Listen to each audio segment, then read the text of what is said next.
Shamsuddin Bhuiyan high school, Shamsuddin Bhuiyan উচ্চ বিদ্যালয় কর্তৃক আয়োজিত অনলাইন ক্লাসে তোমাদের আবারও স্বাগতম। আমি মোহাম্মদ জাহিদ হোসেন, সহকারী শিক্ষক বিজ্ঞান। আজকে আমি সপ্তম শ্রেণীর গণিত বিষয়ে আয়তকার ক্ষেত্রের সমস্যা নিয়ে আলোচনা করব। তো প্রিয় শিক্ষার্থীরা, আশা করি তোমরা সবাই ভালো আছো। আমার ক্লাসগুলো ধারাবাহিকভাবে দেখবা, দেখলে তোমরা অন্ততপক্ষে এই একেবারে না করার চাইতে লাভবান হবে। তো আমি তোমাদের প্রতি উপদেশ হইল, তোমরা আমাদের ক্লাসগুলো ধারাবাহিকভাবে দেখার চেষ্টা করবা। তো আমরা কথা না বাড়িয়ে আমাদের কাজে চলে আসি।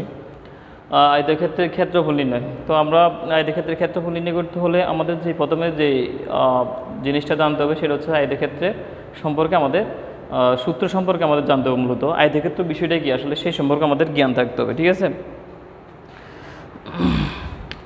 আমরা জানি আয়তক্ষেত্র কি, আগে আমরা সেইটা বলি। আয়তক্ষেত্র হচ্ছে কি? আয়তক্ষেত্র কোনো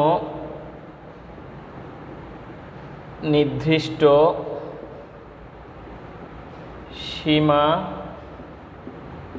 রেখা দ্বারা আবদ্ধ স্থানকে আয়তক্ষেত্র বলে। দেখো, আয়তক্ষেত্র জিনিসটা কি? আয়তক্ষেত্র জিনিসটা হচ্ছে মূলত কোনো নির্দিষ্ট সীমারেখা দ্বারা আবদ্ধ স্থানকে আয়তক্ষেত্র বলে। এটা কেমন হতে পারে? যেমন আমরা যদি একটা আয়তক্ষেত্র আঁকতে হয় তাহলে আমাদের প্রথমে কী করতে হবে? দেখো, তাহলে এখানে আমরা একটা আয়তক্ষেত্র, এটা কেন এই বরাবর যেটা আছে সেটাকে আমরা যদি দৈর্ঘ্য মনে করি, এদিকেরটাকে আমরা দৈর্ঘ্য ধরলাম এদিকে, আর তুমি উপর থেকে নিচের দিকে এটাকে আমরা যদি প্রস্থ বিবেচনা করি, আমরা জানি দৈর্ঘ্যটা লম্বার দিকে আর প্রস্থটা একটু ছোটো হবে। তাহলে এটাকে যদি আমরা দৈর্ঘ্য বিবেচনা করি, এটাকে যদি প্রস্থ বিবেচনা করি, তাহলে এই টোটাল যেটা আছে এই পুরোটা হচ্ছে কি, এটা এখানে পুরোটা হচ্ছে কি আসলে মূলত ক্ষেত্রফল। পুরোটা আমরা এটার কী পাবো? ক্ষেত্রফল। একটু খেয়াল করো তাহলে দেখো, তাহলে আমরা ক্ষেত্রফল সমান পাচ্ছি কি এখানে? দৈর্ঘ্য আর প্রস্থের গুণফল। তাহলে আমরা লিখতে পারি আয়তক্ষেত্রের ক্ষেত্রফল সমান কি লিখতে পারি? আয়ত ক্ষেত্রের ক্ষেত্রফল সমান লিখতে পারি দৈর্ঘ্য গুণ প্রস্থ। তাহলে আমরা আয়তক্ষেত্রের ক্ষেত্রফল সমান কি লিখতে পারি? দৈর্ঘ্য গুণ প্রস্থ। তাহলে আমরা এই সূত্র প্রয়োগ করে আয়তক্ষেত্রের ক্ষেত্রফল নির্ণয় করবো। কেমন? তো এই ক্ষেত্রে আমরা আরেকটা জিনিস জানা দরকার। আমরা যদি আয়তক্ষেত্রের পরিসীমা নির্ণয় করি তাহলে তখন আমাদের কী করতে হবে? আয়তক্ষেত্রের পরিসীমার ক্ষেত্রে আমাদের যে জিনিসটা জেনে রাখতে হবে, আয়ত ক্ষেত্রের পরিসীমা।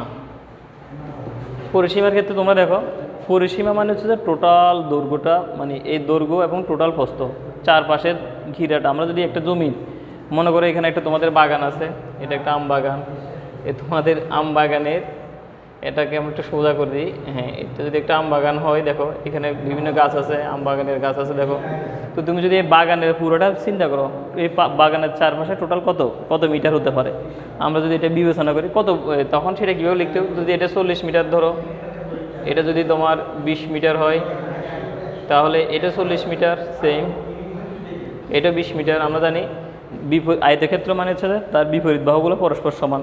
তাহলে এই বাহু যতটুকু, এই বাহু যতটুকু, এই বাহু যতটুকু, এই বাহু ততটুকু, সমান সমান। তো সিম্পল হিসাব। তাহলে টোটাল আমরা যদি এই পরিসীমা বিবেচনা করি তাহলে কত হয়? আমরা টোটালগুলো যোগ করব, 40 যোগ 40 যোগ 20 যোগ 20। তো আমরা এটা যোগ করলে যা হয় তা হচ্ছে এর পরিসীমা। অর্থাৎ আমরা পরিসীমা যেটা জানতে পারলাম এই চারপাশের যোগফলটা। তাহলে আমরা এখানে লিখতে পারি পরিসীমা ইকুয়াল হচ্ছে কি 2 দৈর্ঘ্য যোগ প্রস্থ। তাহলে আমরা এখান থেকে এই সূত্রটা অ্যাপ্লাই, কারণ দৈর্ঘ্য দুইটা, তোমার প্রস্থ দুইটা। এই সূত্রটা আমরা কেমন অ্যাপ্লাই করবো? এখানে দেখো দৈর্ঘ্য আছে 40, তো সেজন্য দৈর্ঘ্য দুইটা আসতেছে, প্রস্থ দুইটা আসতেছে। তো দুইটা থেকে আমরা 2টা কমন নিয়ে নিয়েছি। তাহলে এখানে আছে কি দৈর্ঘ্য যোগ প্রস্থ। একদম সিম্পল হিসাব। আশা করি তোমরা এই দুইটা সূত্র বুঝতে পারছো। আয়তক্ষেত্রের ক্ষেত্রফল নির্ণয়ের সূত্র হচ্ছে কি দৈর্ঘ্য গুণন প্রস্থ, আর আয়তক্ষেত্রের পরিসীমা নির্ণয়ের সূত্র হচ্ছে 2 দৈর্ঘ্য যোগ প্রস্থ। এবার আমরা এই সংক্রান্ত একটা সমস্যা নিয়ে আলোচনা করব। তাহলে দেখো,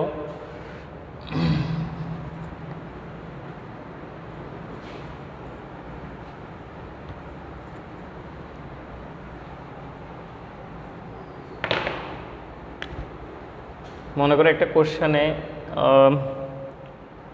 আয়তক্ষেত্রের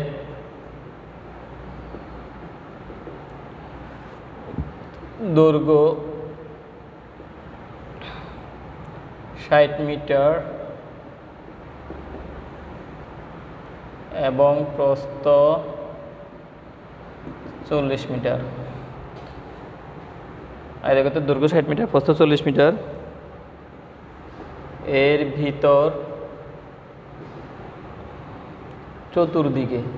ভিতরে চতুর্দিকে 2 মিটার চওড়া, 2 মিটার চওড়া একটি রাস্তা আছে। আমাদের বিগত রাস্তার ক্ষেত্রফল কত? রাস্তার ক্ষেত্রফল কত এটা আমাদের বের করতে হবে। তো সেক্ষেত্রে আমরা কী করবো দেখো, আমরা প্রথমে লিখবো আমাদের কী কী দেওয়া আছে। মনে করি এটা একটা আয়তক্ষেত্র, এটা একটা আয়তক্ষেত্র। এই আয়তক্ষেত্র লিখলাম আমরা। প্রথম আমরা এটাকে নিয়ে আসি। তো আয়তক্ষেত্রে দেখো আমি চিত্রটা একটু বড় করে আঁকি, তাহলে তোমাদের বুঝতে সুবিধা হবে।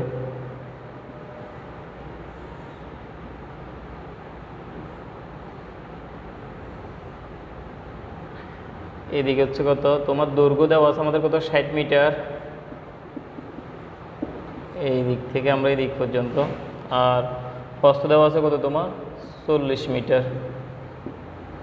এটা হচ্ছে এখান থেকে এতটুকু, ঠিক আছে। তাহলে দৈর্ঘ্য 60 মিটার, প্রস্থ 40 মিটার দেওয়া আছে। তো বলছে যে কি এর ভিতরে চতুর্দিকে 2 মিটার চওড়া একটা রাস্তা আছে। তাহলে এর ভিতরে 2 মিটার চওড়া একটা রাস্তা, ভিতরে বলছে, বাইরে না, ভিতরে। দেখো এর ভিতরে, এই বাগানের ভিতরে চতুর্দিক দিয়ে এরকম 2 মিটার একটা রাস্তা আছে। তোমরা একটু সমান করে আঁকতে পারো চাইলে আমার তাড়াতাড়িতে। হ্যাঁ, এটা বাগানের ভিতরে, কিন্তু রাস্তাটা কোথায়, বাগানের ভিতরে। খেয়াল করে, এটা বাগানের ভিতরে রাস্তাটা, চতুর্দিক দিয়ে 2 মিটার। এই রাস্তার প্রশস্ততা মানে চওড়া, এটা চওড়া হচ্ছে 2 মিটার। এই পাশে 2 মিটার, তারপরে এই পাশে হচ্ছে তোমার 2 মিটার, এই পাশে তাহলে 2 মিটার, এই পাশে 2 মিটার। মানে আমরা যদি দৈর্ঘ্য বরাবর 2 মিটার চতুর্পাশ দিয়ে, এই পাশ দিয়ে 2 মিটার।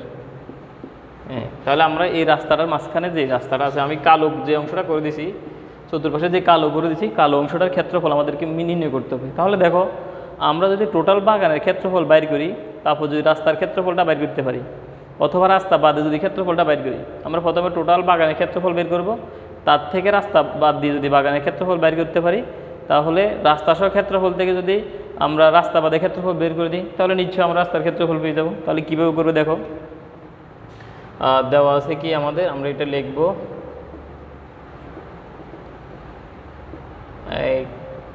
আয়তক্ষেত্রের দৈর্ঘ্য, আয়তক্ষেত্রের দৈর্ঘ্য 60 মিটার, আয়তক্ষেত্রের প্রস্থ 40 মিটার। এটা দেওয়া আছে, আমরা লিখলাম, ঠিক আছে। এরপরে আয়তক্ষেত্রের ক্ষেত্রফল নির্ণয় সূত্র কি আমরা জানি, এখানে লিখবা, আমরা জানি আয়তক্ষেত্রের ক্ষেত্রফল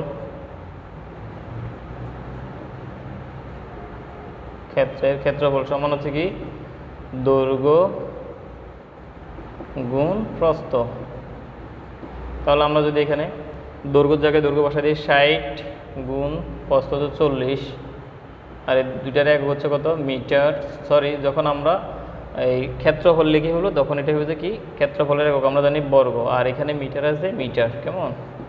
তাহলে এখানে তোমরা লিখতে পারো, এই দুইটা গুণ করলে কত হয়, তোমরা গুণ করে দেখলে দেখবা 2400 বর্গ মিটার। এটা হচ্ছে কি আয়তক্ষেত্রের রাস্তা সহ বাগানের যে ক্ষেত্রফলটা, সেটা হচ্ছে 2400 বর্গ মিটার। এবার আমরা রাস্তা বাদে বাগানের ক্ষেত্রফলটা নির্ণয় করব। সিম্পল হিসাব, কীভাবে? আমরা জানি দৈর্ঘ্য এই পাশে, রাস্তার চওড়া এই পাশে 2 মিটার, এই পাশে 2 মিটার, তাহলে টোটাল হচ্ছে কত, 4 মিটার। তাহলে আমরা দৈর্ঘ্য থেকে 4 মিটার বাদ দিয়ে দিলে শুধু বাগানের ক্ষেত্রফলটা পেয়ে যাব। তাহলে আমরা সেটাই করি। তাহলে লিখব রাস্তা রাস্তা বাদে বাগানের, তোমার এখানে একটা জিনিস মনে রাখবা সব সময়ের জন্য, যদি বলে রাস্তা বাগানের ভিতরে বা আয়তক্ষেত্রের ভিতরে, ভিতরে কথাটা বললে তখন আমাদের এখানে যে জিনিসটা থাকবে, যে রাস্তা থাকবে, সেটা যে মানটা দেওয়া থাকবে সেটা সবসময় বিয়োগ করব। আর বাইরে বললে যোগ। ভিতরে বললে, এটা টেকনিকটা মনে রাখলে তোমাদের বুঝতে সুবিধা হবে। ভিতরে হলে এটা আমরা বিয়োগ করব মাইনাস, আর বাইরে হলে কাজ করার সময় আমরা এটাকে যোগ হিসাবে ধরবো। তাহলে আমাদের করতে, যারা মনে রাখতে না পারো, বিয়োগ করবে না, যোগ করবো, অনেক সময় তোমরা পরীক্ষায় যাই কনফিউশনে করে দাও, বাইরের রাস্তা দেওয়া আছে বা ভিতরে দেওয়া আছে, স্যারে কী বলছে ভুলে গেছি। তো তুমি এত কিছু যদি মনে না থাকে, তুমি এই কথাটা মনে রাখবা, যখন ভিতরে বললে তখন মনে রাখবা বিয়োগ করতে হবে। স্যার আমাদের বলছে ভিতরে বললে বিয়োগ করতে হবে, আর বাইরে হলে আমরা যোগ করে কাজ করব। দেখবা যে কি তোমার সিম্পলি হয়ে যাবে, একদম সহজ। তাহলে দেখো, রাস্তা বাদে বাগানের দৈর্ঘ্য আমরা কীভাবে নির্ণয় করব। রাস্তা বাদে বাগানের দৈর্ঘ্য হচ্ছে আমাদের কত, 60 মাইনাস, আমরা 60 থেকে বিয়োগ করে দেবো কত, এখানে 2 × 2, টোটাল রাস্তার ক্ষেত্রফল 2 × 2, তাহলে এখানে হচ্ছে 4 মিটার। তাহলে 60 বিয়োগ 4, তাহলে হচ্ছে কত আমাদের 56 মিটার। তাহলে আমরা রাস্তা বাদে বাগানের প্রস্থটা বের করি। এবার প্রস্থ হচ্ছে কত, 40 মাইনাস 2 × 2, কারণ বাইরে ভিতরে বলছে সেজন্য বিয়োগ, এখানে 2 মিটার আছে, এখানে 2 মিটার, তাহলে এটা হবে কত, 36 মিটার আমরা পেয়ে গেছি। তাহলে আমাদের যে জিনিসটা এখন দেখো, রাস্তা বাদে ক্ষেত্রফলটা আমরা বের করি। আমরা রাস্তা বাদে ক্ষেত্রফল হচ্ছে কত, রাস্তা বাদে ক্ষেত্রফল হবে কত আমাদের, ক্ষেত্রফল হচ্ছে এখানে আছে দেখো তোমার কত 56 গুণ, আর এখানে আছে আমাদের কত 36, দুইটা গুণ করলে আমাদের হয় কত, এই দুইটা গুণ করলে হবে যে আমাদের 2016 বর্গ মিটার। তোমরা করে দেখতে পারো। তাহলে আমাদের বের করতে বলছে রাস্তার ক্ষেত্রফল, সুতরাং রাস্তার ক্ষেত্রফল ইকুয়াল হচ্ছে কত, আমাদের আগে ছিল রাস্তা সহ ছিল যে কত, 2400 মাইনাস 2016, তাহলে আমরা বিয়োগ করলে কত হয়, আমরা যদি এই 2400 থেকে এত বর্গ মিটার, 2400 থেকে আমরা যদি 2016 বিয়োগ করি, তাহলে হয় আমাদের কত 384 বর্গ মিটার। সিম্পল হিসাব দেখো। তাহলে আমরা রাস্তার ক্ষেত্রফল পেয়ে গেছি। রাস্তার ক্ষেত্রফল হচ্ছে কত আমাদের, রাস্তা বাদে ক্ষেত্রফল যেটা পাইছি, রাস্তা সহ ক্ষেত্রফল থেকে যদি, এইটা হচ্ছে রাস্তা সহ, মানে বাগানের ভিতরে যদি রাস্তাটা এই বাগানের ভিতরে বলাতে রাস্তা সহ এখানে বাগানের ভিতরে পড়ে গেছে, আমরা রাস্তা বাদ দিয়ে যে ক্ষেত্রফলটা বের করছি সেটাকে যদি রাস্তা সহ থেকে বাদ দিয়ে দিই, তাহলে আমরা রাস্তার ক্ষেত্রফল পেয়ে যাই। একদম সিম্পল হিসাব। তাহলে তোমরা আশা করি বুঝতে পারছো। তাহলে আমরা এই সমস্যাটা ইজিলি আমরা এখন করতে পারবো, একদম সহজ।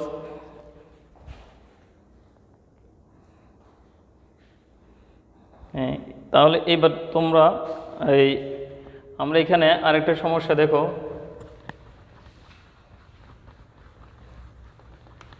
একই নিয়মের যে অঙ্কগুলো আছে তোমরা বইয়ে, সেগুলো নিজেরা বাড়ি কাজ করতে পারো।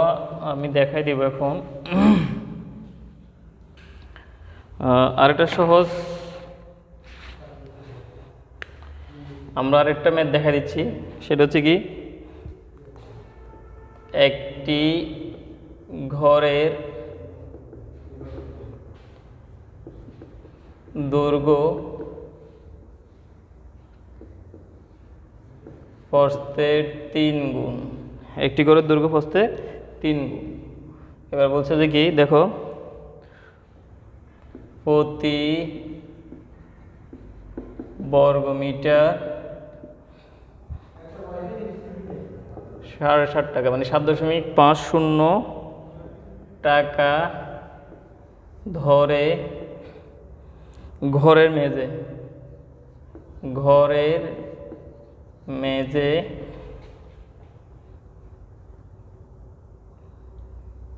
কার্পেট দিয়ে মোটাতে কার্পেট দিয়ে মোড়াতে মোট 1102.50 টাকা ব্যয় হয়। ঠিক আছে, গড়ের দৈর্ঘ্য প্রস্থ নির্ণয় করতে হবে। গড়ের দৈর্ঘ্য ও প্রস্থ নির্ণয় করো। তাহলে আমরা ঘরের দৈর্ঘ্য প্রস্থ নির্ণয় করব, একদম সিম্পল। তাহলে আমরা দেখো একটি ঘরের দৈর্ঘ্য প্রস্থের 3 গুণ। তাহলে আমরা ধরি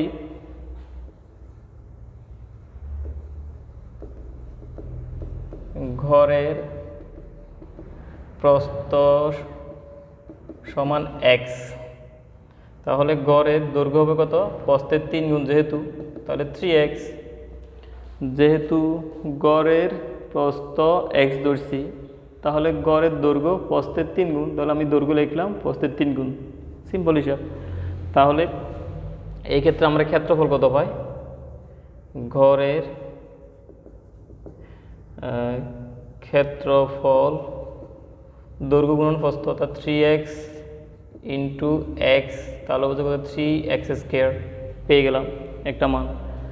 এটা হচ্ছে এত বর্গ একক। এটা যেহেতু আমাদের ক্ষেত্রফল নির্ণয় করতেছি, এটা আমরা জানি না একক। এবার বলছে যে কি প্রতি বর্গ মিটার 60.5 টাকা, মানে 7.50 টাকা লাগে যায় 1 বর্গ মিটারে। তাহলে আমরা ক্ষেত্রফলটা বের করতে পারি এখান থেকে সিম্পলি। তাহলে এত টাকা ব্যয় হয় কত বর্গ মিটারে, টোটালটা আমরা বের করে ফেলতে পারবো। তাহলে আমরা লিখব 7.50 টাকা ব্যয় হয় বা খরচ হয়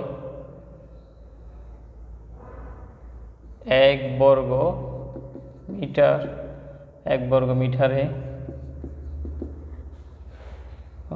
সুতরাং 1 টাকা খরচ, 1 টাকা ব্যয় হয়। তাহলে আরও কম না, কম হলে কী হবে? ভাগ হবে 7.750 বর্গ মিটারে। তারপরে দেওয়া আছে কত? 1102.50 টাকা ব্যয় হয় কত? এটা যেহেতু বেশি, তাহলে এটা গুণ হবে, আমরা জানি 1102.50 ডিভাইড বাই 7.50। উপরে একটা গুণ আছে, এটা না দিলে সমস্যা না, 1 দিয়ে গুণ করলে যেটা আছে সেটা আমরা জানি। তাহলে এখানে কত হয়? এটা যদি আমরা ক্যালকুলেট করি 147 এত বর্গ মিটার। তাহলে আমরা দেখো বাগানটির ক্ষেত্রফল আমরা আগে যেটা বের করেছি সেটা হচ্ছে কত? 3x², আর এখন যেটা পাইছি সেটা 147। তো আমরা এখান থেকে কি লিখতে পারি? দেখো এখান থেকে আমরা লিখতে পারি শর্ত মতে 3x² ইকুয়াল 147, বা x² রেখে দিলাম 147, আর নিচেটা আমরা জানি কোনো রাশির সাথে চলকের সাথে যেটা সহগ গুণ হিসাবে থাকে সেটা এই পাশে গেলে কী হয়ে যাবে? ভাগ হয়ে যাবে। তোমরা সবাই জানো 3টা এই পাশে গেলে ভাগ হয়ে গেল। তাহলে বা x² ইকুয়াল, আমরা জানি 147কে 3 দ্বারা ভাগ করলে কত? 49। আমরা ভাগ করে দেখতে পারি চাইলে।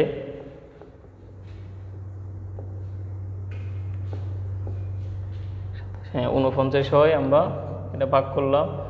এরপরে বা আমরা এক্সট্রা রেখে দিব, এর বরাবরটাই ভেসে গেলে প্লাস মাইনাস 49।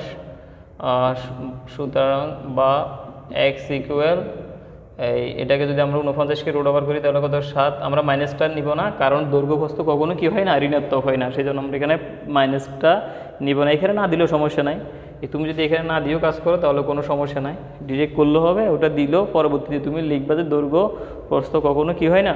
ঋণাত্মক হয় না, সেই জন্য আমরা প্লাসটা নিয়ে কাজ করি। তাহলে এক্স মানে আমরা কি ধরছি? প্রস্থ। সুতরাং প্রস্থ হচ্ছে কত? 7 মিটার, আর দৈর্ঘ্য হচ্ছে কত?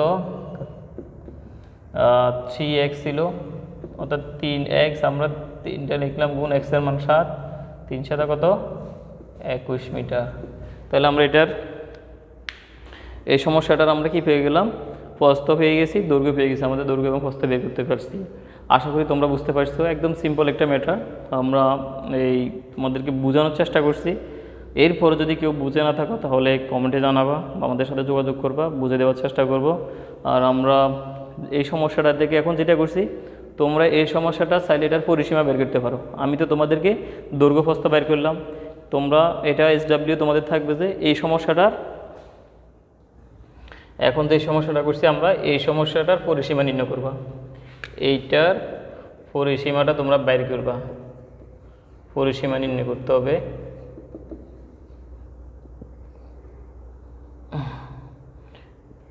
এটার পরিসীমা নির্ণয় করে তোমরা দেখবা। তারপর হচ্ছে যে কি তোমাদের বইয়ের এটা মনে হয় মেবি তোমাদের বইয়ের 24 নাম্বার অঙ্ক। আর তোমাদের বাড়ি কাছে থাকবে